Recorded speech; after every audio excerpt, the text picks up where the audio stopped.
The first week after the divorce, I felt free. I played video games until 2 in the morning. I left dishes in the sink. I turned the TV on and just let it run. Like noise filling a quiet I didn't know I was afraid of. No more arguments. No more sighs from across the table. No more silent car rides. I thought I'd escaped. I told myself it was the right call. That she'd thank me one day. That we both would be happier apart. And for a while, I believed it. But week 2 came, and something shifted. I started reaching for my phone in the evenings, not to text her, just to check if she had. She hadn't. Then week 3. I came home from work, and unlocked the door to my apartment, and froze. No smell of dinner, no soft hum of music, no slippers by the door, no one. Just silence. The kind that doesn't feel peaceful, but empty. That's when it started. The thoughts, the questions, and the weight. What if I was wrong? We fought a lot near the end, about little things. The thermostat, the laundry, my gaming. She said I was distant, that I didn't hear her anymore, that she felt alone even when I was in the room. I told her she was too sensitive, that she was always looking for something to complain about, that I needed space after long days at work. Truth is, I didn't want to deal with her emotions. They overwhelmed me, and instead of leaning in, I leaned out. I escaped into screens.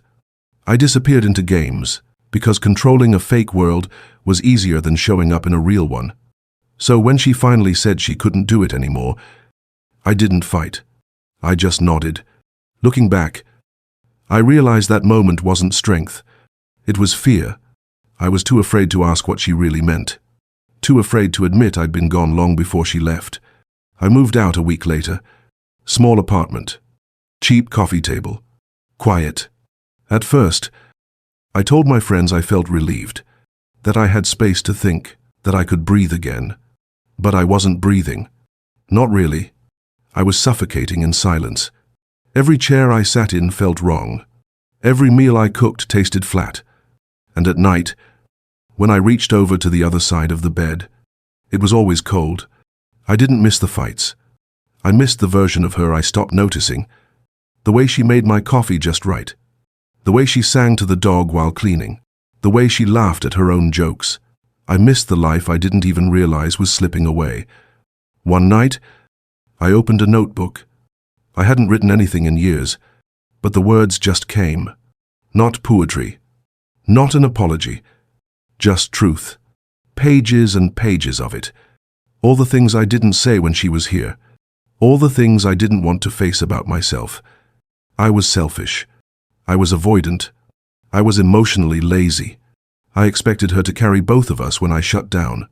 And when she couldn't, I blamed her for breaking, reading it back. I cried. Not loud. Not dramatically. Just quietly. Like a man who finally saw the wreckage he helped build. By week 6, I had a routine. Work. Eat. Think.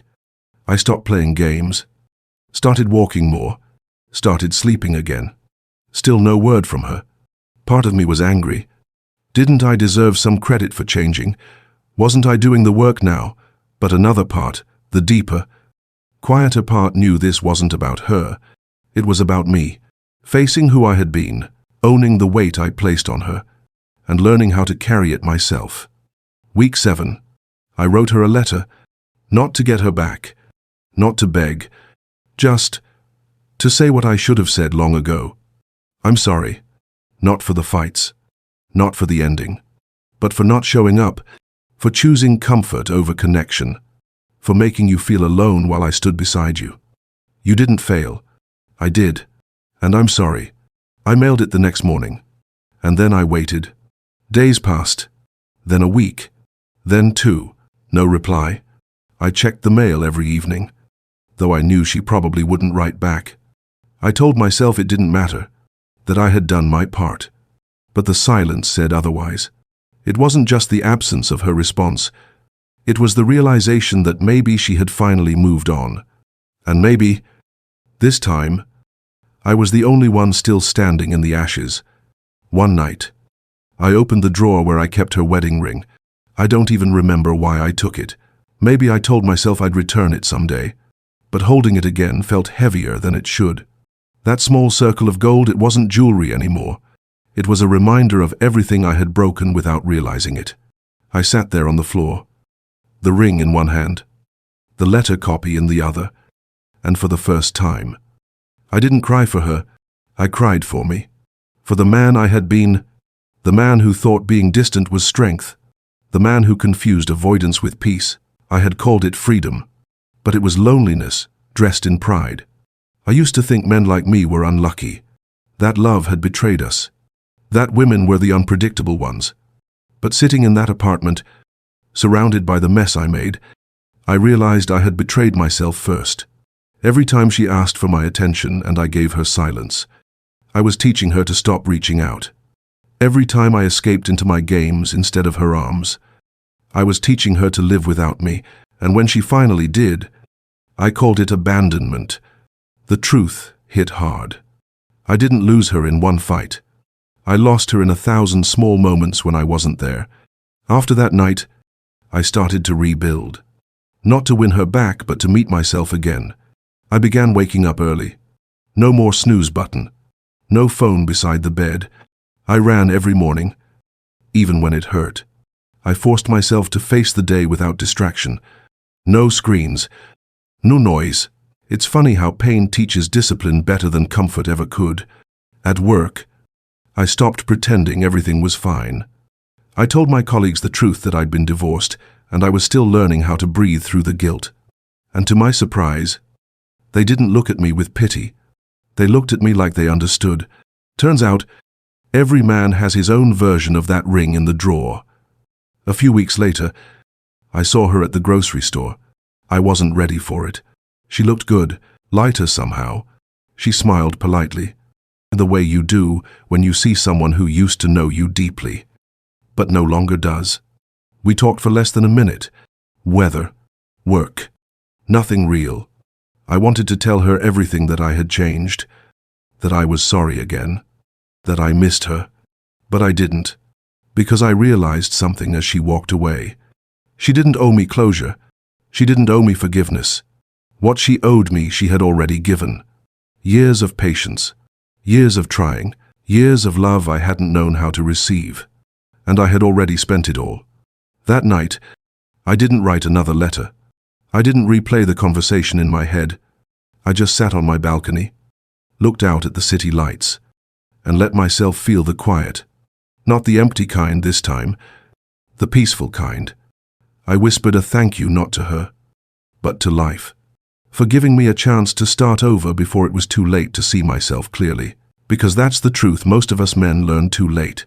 That sometimes, the lesson only begins when the love ends. The next morning, I did something small. I packed the letter and the ring into a small box. I didn't throw them away. I didn't hide them either. I just placed them on a shelf, not as a wound, but as a reminder that love isn't about finding the perfect person. It's about showing up when it's hardest to do so. And I hadn't, but I would never make that mistake again. People ask me now, "Do you think she'll ever come back?" I smile and say, "I don't know. But if she doesn't, that's okay. Because what I wanted most wasn't her return. It was redemption. And in a way, I already found it. In the quiet mornings, in the steady heartbeat of a man who finally stopped running from himself. Sometimes, life doesn't give you a second chance with someone else. It gives you a second chance with yourself, and that's what I found in the silence, in the letter, in the space where her voice used to be. Some mornings, I still think about her, not with pain anymore, not with regret, just with stillness. There's a kind of remembering that isn't sharp. It doesn't cut. It just settles into your bones. That's what she is to me now. A memory that reminds me to slow down, to listen, to show up fully, and not just in romantic love, but with everyone, with my sister, when she calls late and just needs to talk, with my co-worker, who's clearly struggling but too proud to ask for help, with my own self, when I'm tempted to ignore the small voice saying, "This matters," Pay attention, because that's what I missed back then. The small signs, the unspoken truths, the chances to connect before disconnect became permanent. I used to think the bravest thing a man could do was hold it all in. Now I know, the real strength is in showing up even when it's uncomfortable. Especially then. Men like me were raised to believe that emotions are dangerous, that admitting you're lost makes you weak, that saying, "I'm sorry," is defeat. But now, I believe the opposite. You don't lose your masculinity by admitting you were wrong. You earn it. You grow it. There was a moment, not long ago, when I found an old voicemail from her. Just a simple message. "Hey, just checking in. Let me know when you're home. Love you." I sat there listening, phone in my hand, eyes closed, and I smiled. Not because I missed her, but because I finally understood what that message meant. She had been trying. Even in her quietest moments, she had been trying to reach me, and I just wasn't there to meet her. I didn't blame myself again. I didn't spiral back into guilt. I just breathed in the reality and let it change me. Because healing doesn't mean forgetting. It means remembering with kindness. It means holding your past like a photograph, not to live in it, but to learn from it. I talk to more men now, friends, cousins, even strangers online, and it's shocking how many of us carry the same story. Different names, different details, but the same silence, the same slow drift away, the same confusion when it's finally too late. And the same question, do you think I could have done something different? My answer, yes. But only if you start asking that question while the door is still open. Because when it closes, and sometimes it does, you won't get another knock. Only echoes. And the chance to listen differently next time. So what now? What does life look like after the apology, after the truth, after the loss? For me, it looks quieter, but fuller. I go for walks without music. I sit with discomfort without needing to fix it right away. I say I'm sorry faster. I say I love you slower, but mean it more. And most of all, show up, even when I'm tired. Even when I don't feel like it. Even when it would be easier to check out. Because I know now leaving is easy. Presence is hard. But presence is where love lives. If you're listening to this, and you're still with her, be with her. Fully. Now. Not later, not after the next game, not when work slows down. Now, and if she's already gone, write the letter. Not to win her back, but to win yourself back. To prove to the part of you that still cares that you are capable of learning, capable of growing, capable of doing the hard thing, even if no one sees it. Because the right thing is worth doing, even if it's too late to change the past. I don't know where she is now. Maybe she's found someone new. Maybe she hasn't. But I do know this. I'm not the same man she left. And even if our paths never cross again, she gave me something I'll never forget. A mirror. One I couldn't look into when she was here, but one I've finally faced, and I'm thankful. For her, for the pain, for the silence, for the truth. Because it made me better. Not perfect, but better. And sometimes, that's all we can ask for. If this story felt like yours, you're not alone. We've all made mistakes. We've all missed signs. We've all had moments we wish we could take back. But the future is still unwritten, and you still have time to show up. For yourself. For the people who matter. For the life that's waiting on the other side of your own honesty.